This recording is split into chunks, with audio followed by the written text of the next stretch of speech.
Hi guys, welcome back to the channel. My name is Christal and today I'll be talking about my most favorite things in the world. Surprise, surprise. Books.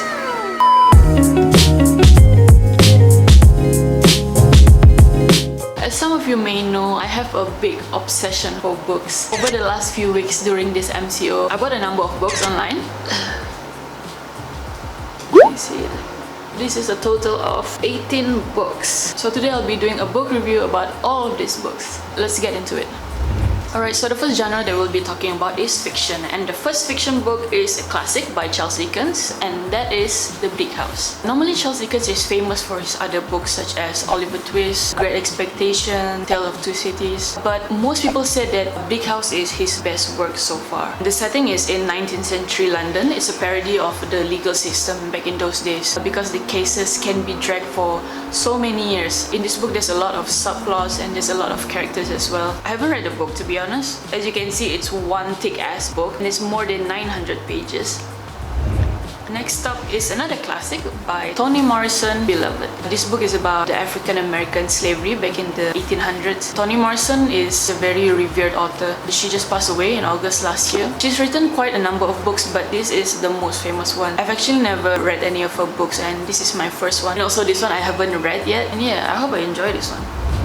Moving on are two books by Fyodor Dostoevsky. The first one is Crime and Punishment and the second one is Notes from Underground. Fyodor Dostoevsky is a Russian author. He's actually written quite a number of books including Brothers Karamazov, The Idiot and Demons. But these two books are his most famous one. Crime and Punishment is considered as a psychological thriller and it follows a man called Raskolnikov. He's also a Russian and he lives in St. Petersburg, Russia. He's a law student and he's actually quite poor. His mother and his sister has to support him. One day, he decided to murder a pawnbroker because he perceived the pawnbroker as a very mean and evil person. And that by killing this pawnbroker, it can at least eliminate one less evil person in the world, which then justifies his killing. But then as you get along in the story, you get to see how Raskolnikov feels very guilty about his acts. In the end, he confessed his murder to his lover Sonia. At the end of the book, he actually turns himself in and he gets imprisoned in one of the Siberia camps. This book also shows how women were treated back in those days because women were considered inferior. Acts such as violence or sexual abuse were quite common and women had to work as prostitutes just to sustain the family. Overall, this book was so-so for me. I didn't really enjoy it. It was written in a very old school fashion, you know, a typical classic book fashion where it's not straightforward. It rambles a lot, it's not very direct. Even the dialogues in this book, it can cover up to one whole page just by one person. What? It was quite draggy. It could have been more straightforward or more direct. Notes from Underground, I haven't read this one. A little backstory about Fyodor Dostoevsky. He was famous because of his ideas for socialism and reform. One day he got captured and he was imprisoned in a Siberian labor camp. After he was released, he started to develop pessimistic view towards socialism and reform. Directly after he was released, he first wrote this book. And 1 year later, only then he wrote Crime and Punishment. Next up is A Little Life by Hanya Yanagihara. And as you can see, this is obviously not a little book. This book has been getting a lot of praise in the booktube world.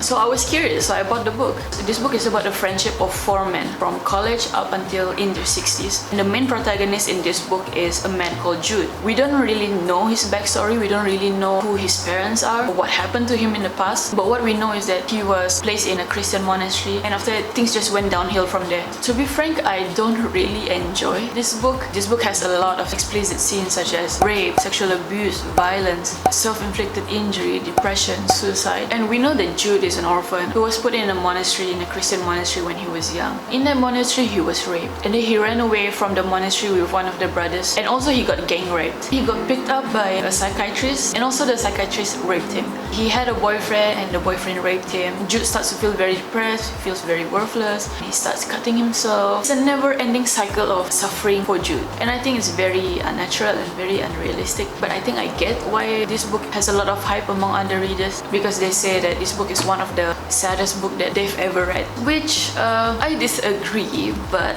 you know, different people have different tastes. A little backstory about the cover. This picture is called The Orgasmic Man, and this picture is taken by a photographer called Peter Hujar in 1969. He was famous for taking pictures of people in the US who were discriminated and who were considered the outcasts, you know, for example, people of the LGBT community, and also those who are drug addicts and who suffered from AIDS.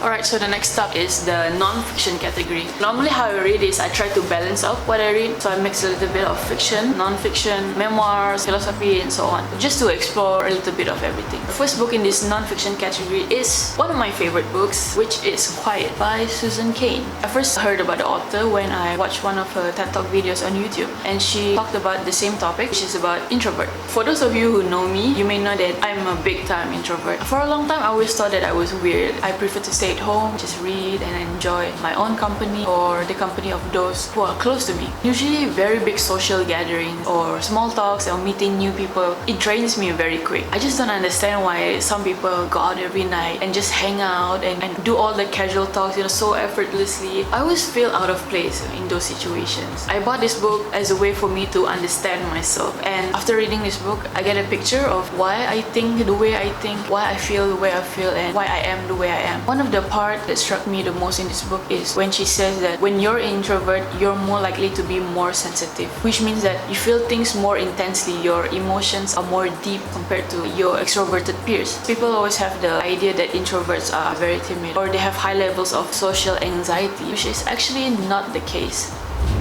So the next one is this very tiny book called We Should All Be Feminist by Chimamanda Ngozi Adichie. As you can see, this book is really small. It's only about 30 pages. I remembered I finished it just in one sitting. This book is basically the author's script of one of her TED Talk that she did on the same topic, We Should All Be Feminist. I've always been interested about feminism. Now in some parts of the world, especially in countries where it's very conservative, women are still very discriminated. They are still considered inferior compared to men. That's why they still have problems to get leadership roles in the workforce. Feminism, it fascinates me because I believe that women are also capable and also competent, just like our male peers. So I've been trying to educate myself in feminism. So yeah, I really like this book.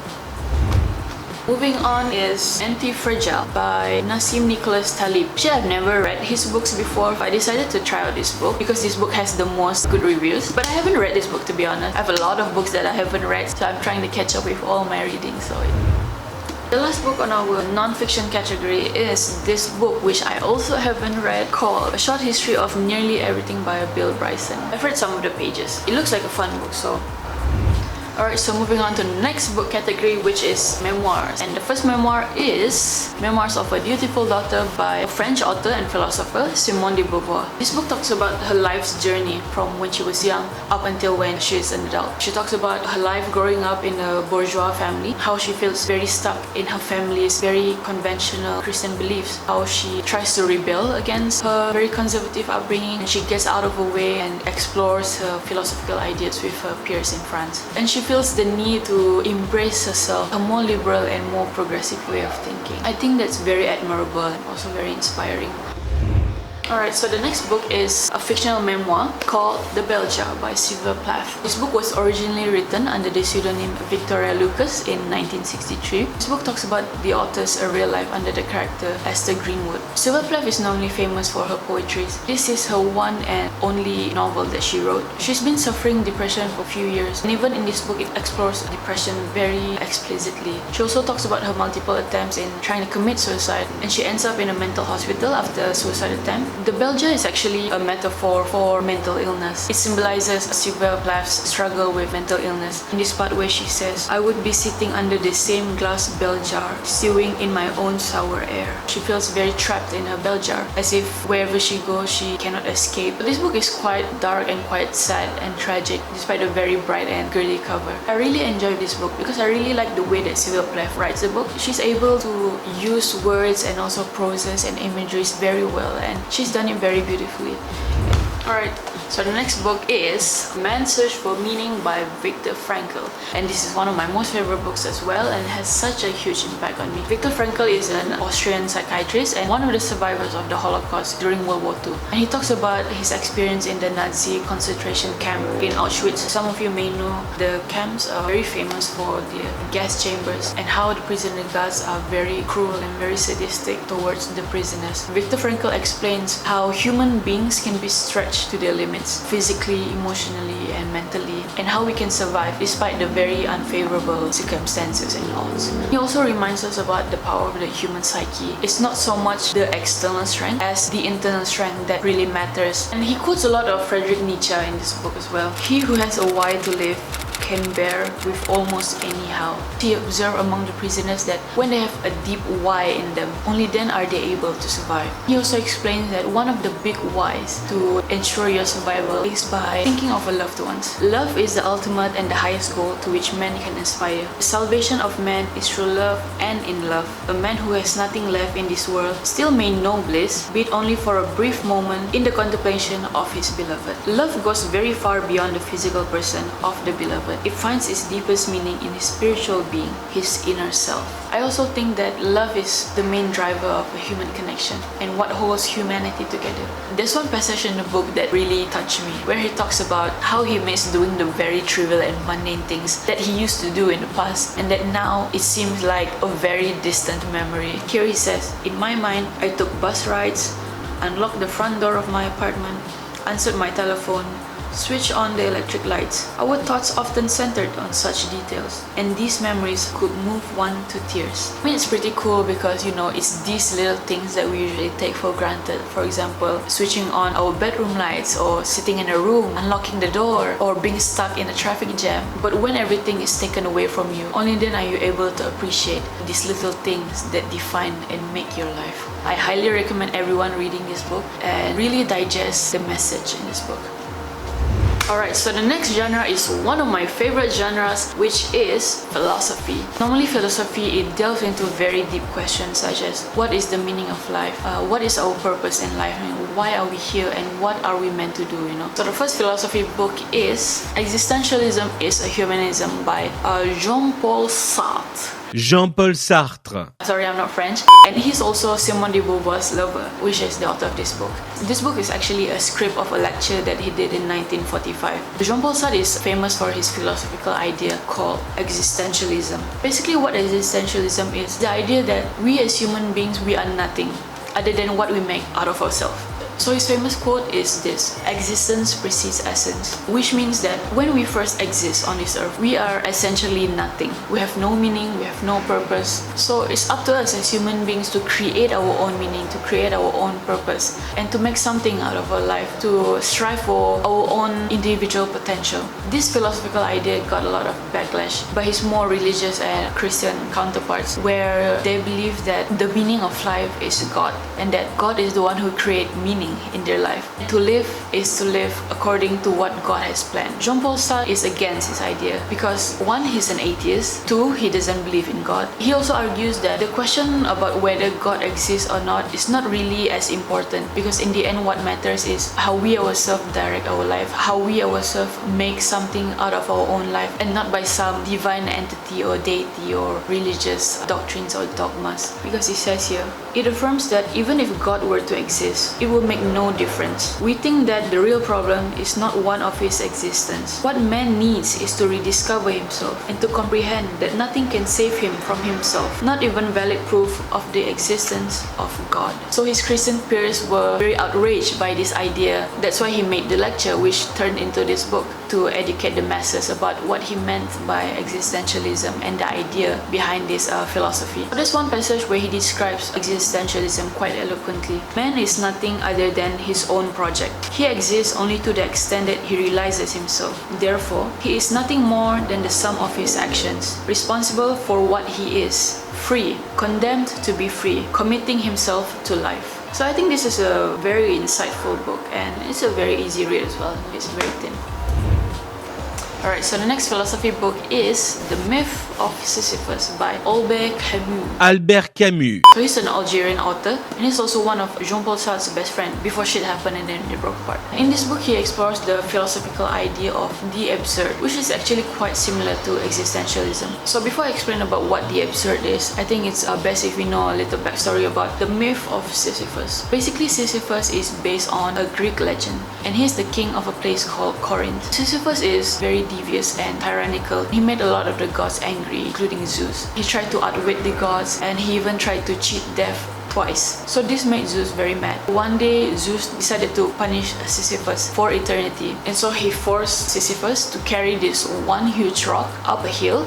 The catch is, whenever Sisyphus almost reached the peak, the rock would roll back down. This forces Sisyphus to carry back the rock up until the hill before it falls back down again, and Sisyphus has to do this repeatedly over and over again, and it's a never-ending cycle. And this story is actually a metaphor for our own daily life. How we go through life every day doing the same routine, the same pattern, meeting the same people with the same thoughts and the same habits over and over again. Rising, streetcar, 4 hours in the office or the factory, meal, streetcar, 4 hours of work, meal, sleep, and Monday, Tuesday, Wednesday, Thursday, Friday, and Saturday according to the same rhythm.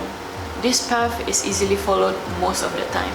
The author questions a lot about, is there a God? Is there an afterlife? What is the meaning of life? What if life actually is meaningless? And this idea that we go through life through the same routine over and over again, as if it is our fate in a very meaningless life, is what Albert Camus calls the absurd, because he thinks that this notion is absurd. Some people try to create meaning in their life by religion, by believing that God is the one who creates meaning in life. Some people create meaning through political ideologies such as nationalism or communism or fascism.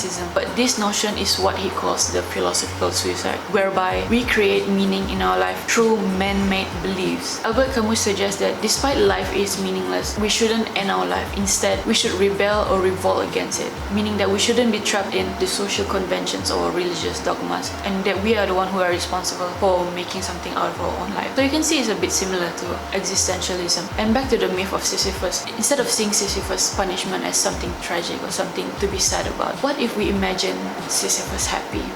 What if we imagine that Sisyphus actually enjoys pushing the rock up until the hill and doing it over and over again? What if we imagine that Sisyphus not see it as a burden or see it as a punishment, but see it as one of his life goals, or one of his life tasks, to roll that rock up the hill? One of my favorite passages in the book is this: the struggle itself towards the heights is enough to fill a man's heart. One must imagine Sisyphus happy.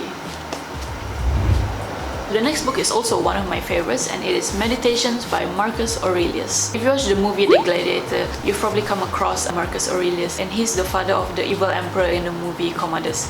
And he was also considered as the last of the 5 good emperors in Rome. This book was initially not meant to be published. This is actually his journal or his diary, where he writes his day-to-day life or daily reflections to himself. Afterwards, when his writings were found, then he was published into this book. Even through his writings, you can see what an intellectual person he was. We get to see how was his thought process, the way he thinks and how he deals with his day-to-day life, which is very stressful, as you can imagine, as a Roman emperor. Marcus Aurelius comes from the school of thought called Stoicism, and they call themselves the Stoics. Stoicism is not really an idea per se, it's more like a way of life. The Stoics believe that the only good in life is to live a life of virtue. There are some things in life that we can control, and there are some things that we cannot control. In those situations that is beyond our control, the only thing that we can control is our thoughts and our emotions and our behaviors. So as I said, it is a lifestyle, it's a way of life. It takes a lot of discipline and a lot of practice to actually master Stoicism. Stoicism is normally mistaken as being emotionally insensitive or being blunt and not being reactive to their surroundings, but it's actually not the case. Stoicism also reminds us a lot about our mortality, and there's this phrase in Stoic teaching where they call memento mori, which means remember death. It's a reminder that death is inevitable, we will all die, and that today might be our last day on earth. And he advocates that we savor every moment, embrace every moment, and not take things for granted. To not procrastinate or delay our work, but to take immediate actions for them. This is one passage in the book that is also one of my favorites, and I think most of us can relate to, where he says, when you are reluctant to get up, have this thought ready to mind: I'm getting up for a man's work. Do I still then resent it if I'm going out to do what I was born to do? Or was I created to wrap myself in blankets and keep warm? But this is more pleasant. Were you then born born for pleasure, all for feeling, not for actions? Can you not see plants, birds, ants, spiders, bees, all doing their own work, each helping in their own way to order the world? And then you do not want to do the work of a human being. But one needs rest too. I find it fascinating because you can see how he tries to talk himself out of getting out of bed, And I think most of us do that in our day-to-day life. How we know we're supposed to do something, but then we try to rationalize it, we try to procrastinate it. Either we're lazy or we don't feel like doing it. And I think it shows how human Marcus Aurelius is. Despite him being the emperor of Rome, he too struggles with these very little mundane things such as getting out of bed. Alright, so the next book is called Justice by Michael J. Sandel. Michael Sandel is a Harvard lecturer and also a lawyer. I bought this book because I think it will be useful for me as a doctor, because as doctors we deal with a lot of medical legal issues such as abortions or euthanasia or life and death matters, and I thought it would be helpful to know what his take is on such topics. So the next book is this very old book called The Great Dialogues of Plato. Some of you may know Plato is one of the earliest Greek philosophers, and he's a student of Socrates. Plato is also the teacher of Aristotle, and Aristotle is the teacher of Alexander the Great.